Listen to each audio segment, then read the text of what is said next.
Some people think right now, after you said when you're going to be asked in your grave, Man Rabbuk, you're going to be asked, Man Rabbuk. Everybody will say Allah right now. Yeah, if you go in the studio, ask everybody of these guys, it's going to say Allah, man. How hard it's going to be in the grave when you know it's not your tongue that's going to be saying Allah. It's going to be your heart, man. And you're going to know right away because of the type of angels that are going to approach you. If they're not looking so beautiful, they're not looking so good, you're going to know actually right at the time of death. Where are you going? Because the angel of death, when he comes in a beautiful form for the believer, but he comes in a very ugly form for the one that didn't So believe. you'll probably, even if you had the answer, you'll freak out and you're going to miss the question. You notice how people, a lot of people, when they die, they have their eyes open looking up.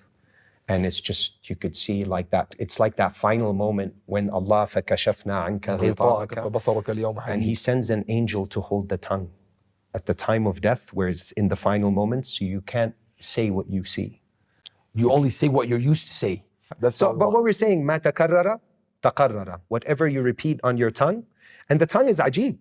It's, you notice, it's the only muscle that never gets tired. The tongue, mine gets tired, man. The tongue itself? I talk you to Allah. You talk a lot, bro. For someone. For sometimes ask the Mu'ayyad, man.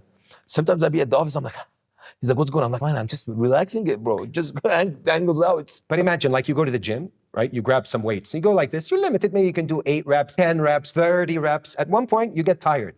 But the tongue, mashallah, you're talking the entire day. And it doesn't get tired. Why? Because it's meant for the remembrance of Allah. It's meant for da'wah. Allah doesn't want you to stop talking about him. And you never bring him up, that's a problem, man. And you never talk about him, that's a problem. Yes. He's never in your salah, in your dhikr, in your... No. Not just that, talk to him about the world. Imagine like how happy he is when everybody's talking about dunya and you're glorifying him. You know, when we just came from the mall, we needed to buy some clothes for some of our episodes.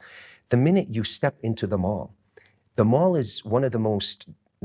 Allah subhanahu wa ta'ala doesn't like those places. Why? Because it's the place of shayateen. Because it's the place of asbab, of buying, of selling, of distraction, of ghafla.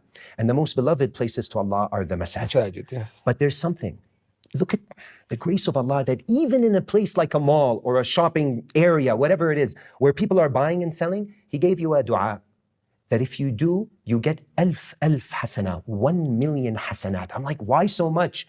Because you're remembering him in a place where people are distracted. You're remembering him in a place where people are heedless of his remembrance. What is that dua? لا إله إلا الله وحده لا شريك له له الملك وله الحمد يحيي ويميت وهو حي لا يموت بيده الخير وهو على كل شيء قدير.